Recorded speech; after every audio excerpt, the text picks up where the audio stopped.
За Эрдэнэ бол гişүн. За ерөнхий сайдаа хоёулаа хэдэн логкод баримтуудыг ярилцъя. Нэгдүгээрт бол та гинт одоо сонгогдсон их хурлын гишүүн биш. 3 удаа сонгогдож байгаа. 2016 оноос хойш 10 дахь жилдээ Монгол Улсын их хурлын гишүүнээр ажиллаж байгаа. Тэгэхээр та сая хэлж штэ цогтөрөл дарахтай мэтгэлцэгтэй гутранг зүйл яриад байна. Бид нар бол өөдрөг гэж. Үнэхээр бид нар өөдрөг байхыг хүсэж байгаа байхгүй. Гэтэл яг энэ одоо өнгөрсөн 10 жилийн нэг нам тэргүүлсэн дангаар бүрдүүлсэнгийн засгийн газрын үйл ажиллагаа чинь өөрөө гутранг байхаас өөр аргагүй байдалд хүртэл нь ард иргэдэг төлөвлөж шít. Өнөөдөр одоо Монгол Улсын жирийн иргэнээс та хэр аз жаргалтай байна вэ? Та өөдрөг байж чадчихэв үү? Та энэ нийгэмдээ шудраг осондоо эдийн засгийн хүртээмжит байдалтай сэтгэл хангалуун байна уу гэд асуухад бол ихэнх нь асар их бухимдалтай ууртай байна. Тэм учраас энэ бодит байдлыг гойчилж ярих шаардлагагүй. Нэг, хоёрдугаар та сая хэлж штэ. Хариуцлага хувааж өрнө гэж. Өнөөдөр ирээдүйн цаг дээр олон зүйлийг ярьж болох ч гэсэн одоо байгаа зүйл дээр шийдэмгий шийдвэр гаргаад явах энэ цаг хугацаа болчихсон өнгөрчихсөн нийгмийн хүндрэл нь ужирчсан байгаад шүү дээ. Ерөнхий сайдын ажил хийж байгаагийн тань хувьд бол нэг зүйлийг асууя. Та сая халамж нүдэ олсонгүй нүдэ олохгүй байна гэж хэлээд. Тэгвэл яаж яг тэр зорилтод хэсэгт нь тэр 2.4 их 80-ыг хүрэх гээд байгаа юм бэ? За хүргэнэ гэж хэлэх бол хялбар. Зорилго дэвшүүлэх амархан. Гэхдээ эн чинь хэмжих нэгж хугацаа үр дүнгээр явдаг. За та ингээд Монгол Улсын ерөнхий сайдаар одоо нэг улирал болж байна. Улирал гарan болж байна. 2 улирал болж байна одоо. За ерөнхий сайд хариулъя. 1 минут. За шууд 1 минут өргөжлүүлээ. Эрдэнэ бол гişүн.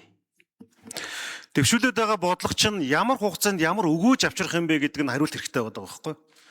24-өөс 28 оны засгийн газар 578 зүйл заалттай хөгжлийн хөтөлбөр төвшүүлсэн. Дунд нь 2-3 ерөнхий сайд солигдлоо. Гэхдээ энд чинь хэмжих нэгж байх хэвээр. Бид ард түмэнд худлаа ярьж болохгүй. Энэ дээр хариулт авъя. Хоёрдугаарт хариуцлагын асуудал. Нийгмийн халамжийн нөгөө талд нь нийгэмд баялаг бүтээх хүмүүс бизнес эрхлэгчдэд дэмжих бизнес эрхчлөөний хууль яваад байгаа. Та олон талаар чөлөөлөе гэж яриад байгаа.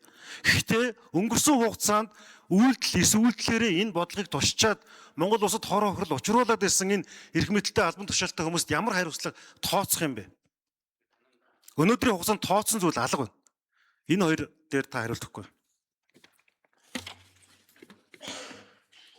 За ерөнхий сайд хариулъя. 2 дээр нэмэх 1 минут 3 минут. Монгол бол парламентын засаглалтай орон, парламентын баталсан 5 жилийн үндсэн чиглэлийг хэрэгжүүлж байна. 5 жилийн үндсэн чиглэл бол 10 үндэсний үзүүлэлттэй, салбарын үндсэн үзүүлэлттэй, бүгд индикатортай хэмжих нэгжтэй. Жил болгон гүйцэтгэлээ тайлагнаад явдаг. Би энэ гүйцэтгэлийг тайлагнаж дагуу их хуралд ажиллаа тайлагна. Хуулийн дор ажиллаж байгаа. Миний энэ дэвшүүлж явуулж байгаа бодлогоодыг би бүгдийг нь яриул их юм болно. Засгийн газрын 100 хоногоор яри. Өнөөдөр би яг 80 хонож байна. 80 хонож байна. Төр иргэддээ итгэж чаддгийн илэрлийг л би үзүүлэе гэж зорж байгаа. Төр иргэддээ итгэж чаддгийг. Тийм учраас би бизнесийн эрх чөлөөний хуулийг өргөн мэдүүлсэн. Бүтэн жил ажилласан. 100 хууль байгаа. 100 хуулийн өөрчлөлтийг өргөн мэдүүлсэн. Би энэ хуулийг батлагдсны дараа 41 тусгай зөвшөөрлийг энгийн зөвшөөрөл рүү шилжүүл.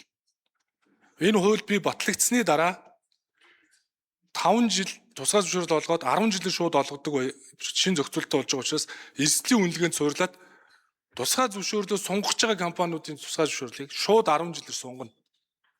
Энэ бол дандаа чөлөөлтүүд. Хөрөнгө оруулалтын орчин сайжруулна. Хөрөнгө оруулалтын орчин. Сая эдийн засгийн форумд яваад ирлээ. Эдийн засгийн форумд яваад ирлээ. Хөрөнгө оруулагч нартаа хилцээрүүдийг хийлээ. 120 хүн нэгтгэд ирнэ. Бодиттой хөрөнгө оруулалтыг татах ажлыг хоёрхан салбарт хийнэ. Сэргээгт гэрчмүж хиймэл оюу. Хөрөнгө оруулалт.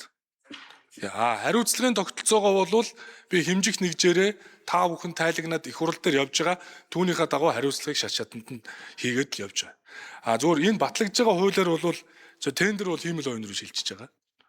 За төрийн өмчт компани бараг хэдэн жил чинь батлаагүй хууль гарснаар авилгын индекс том хувь нэмрээ оруулна. За ингээд засаглалыг хараад бус байх арга хэмжээнүүдийг авчаа.